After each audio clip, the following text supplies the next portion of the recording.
Do you guys remember when I totally called this back in November when the state media of China actually put out a painting of a horse Cloud, which is Ma Yun's name, and basically told him that he was nothing? You remember that? It kind of showed Ma that it doesn't matter what you do, you will eventually be a victim of the CCP if they think that you're a threat. Sure.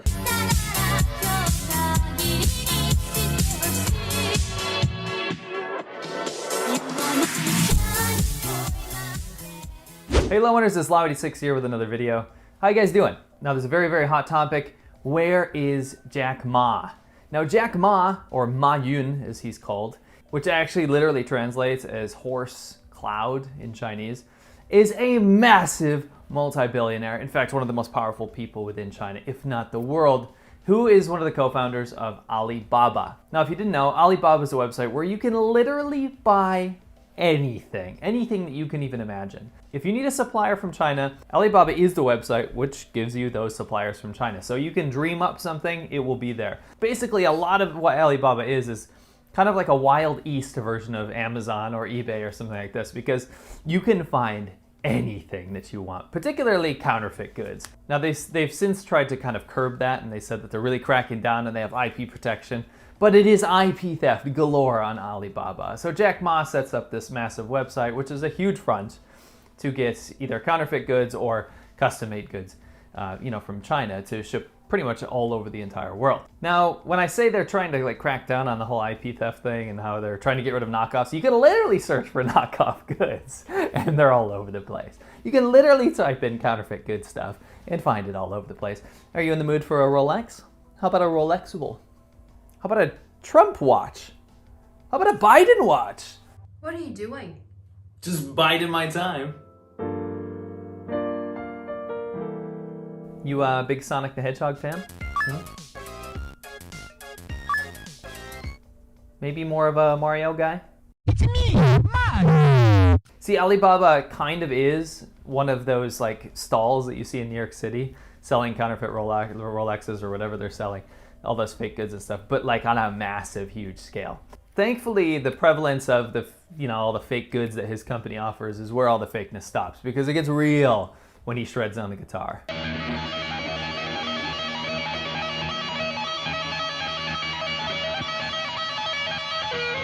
His inspirational quotes and interviews are the envy of pretty much any public speaker.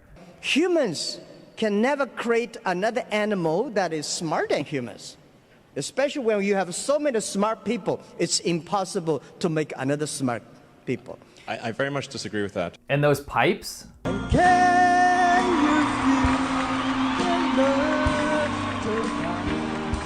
No, not those pipes. Seriously, that motorcycle? Why did they actually have a V-twin motorcycle and then dub over a weedy little 125cc engine noise? I'm gonna fix this for you, Jack. I'm gonna fix this for you.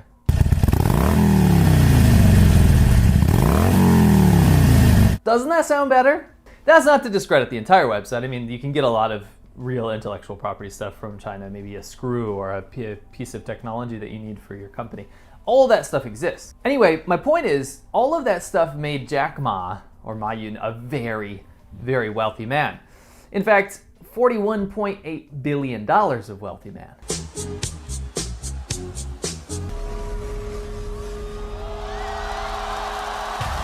Now that's an issue in China, because although China is kind of the Wild East, outlaw version of capitalism with very little regulation, it's actually a lot more regulated than you think. Anyway, Jack Ma is one of the most popular people, one of the most inspirational people in China. You see, it's this underdog thing.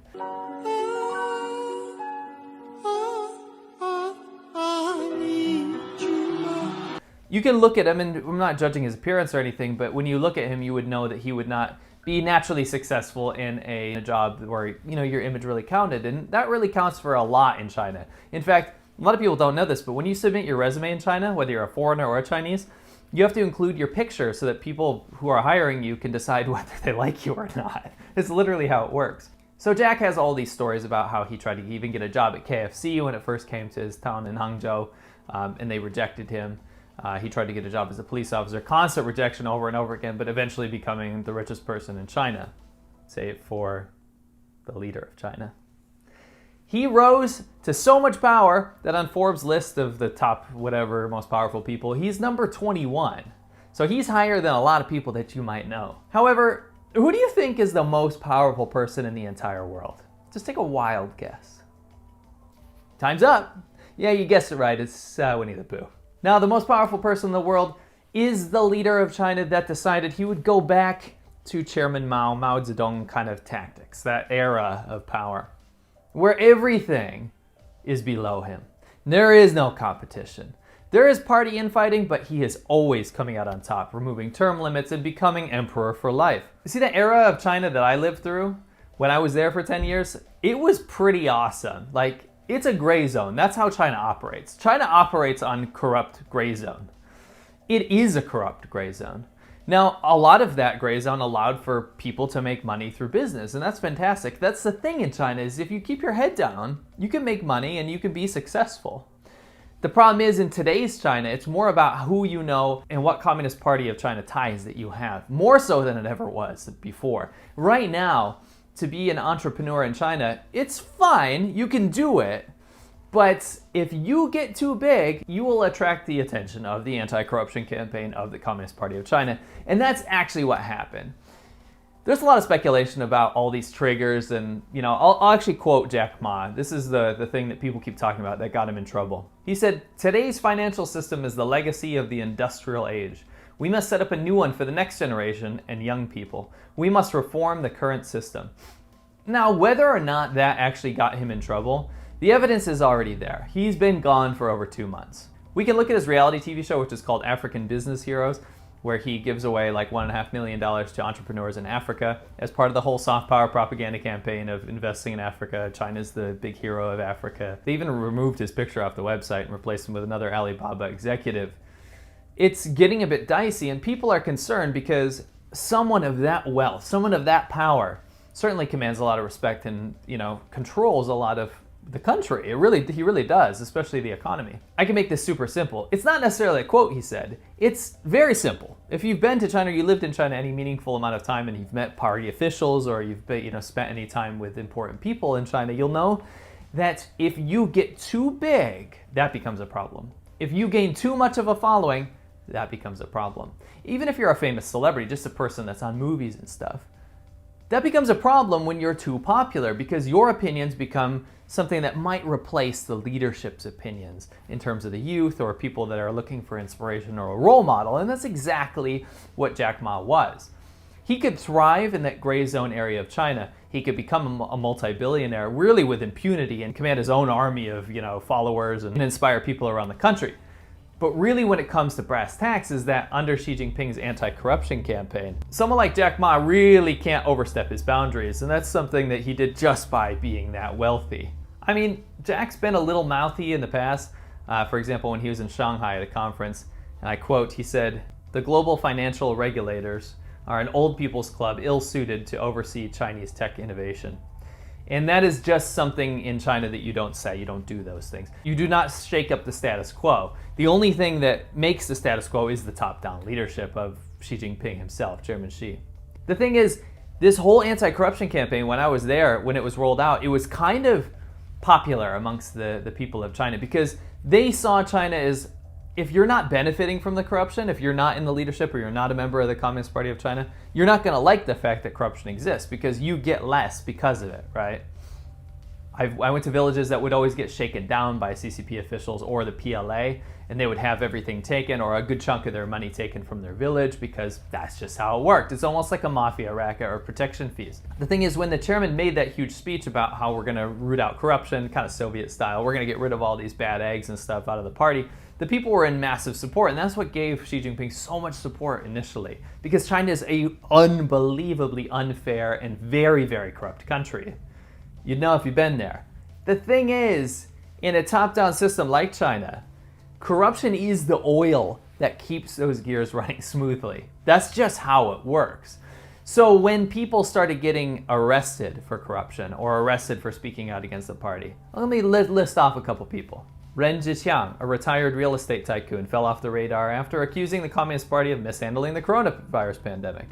Beijing sentenced Ren, who was 69, to 18 years in prison. The country arrested critics of the response to the pandemic as well, including Xu Jiangrun and law professor Zhang Xuezhong, who was a human rights lawyer. Xiao Jianhua, an asset manager, was abducted from a hotel in Hong Kong in January 2017. Xiao disappeared into Chinese custody, and the country later seized parts of his company, Tomorrow Group. Meng Hongwei, which is the former head of Interpol, disappeared in 2018 during a trip to China from France. And China sentenced him to 13 and a half years in prison on bribery charges. This list could go on forever. The thing is, like, whether people got arrested for corruption or not, you know, it happened. It did. Corrupt people were arrested because that's just the nature of how the Chinese Communist Party works. People have to use corruption to thrive. So when you're arresting people and you're getting rid of powerful adversaries, or not even adversaries, just people that are challenging your power, even in terms of public image, you're not arresting people about corruption anymore. This isn't about corruption. This is just a powerful tool for a dictator or a leader with ultimate power like Chairman Xi to be able to eradicate his enemies or placate them or make them shut up. And it's also a way to consolidate all of those assets, all of that money and power into state hands. They want the Chinese Communist Party to be able to have those things. To operate outside of the Communist Party of China means you are not going to be successful, and that's something that Jack Ma kind of was doing. That's the issue, is that power got to his head, and you can see through his own performances. I mean, he started his own movie. Power was getting to his head for sure, but you can't be that powerful in China under its current leadership. It just doesn't work like that. And that is the bane of China's existence. It's not that people can't become powerful, but it limits your ceiling. It limits how much influence you can have, and it limits how much innovation you can actually have, period. Because at the end of the day, the Chinese Communist Party is always the victor. To sum it up, in China, it can seem like a fairly free society as long as you don't get too big.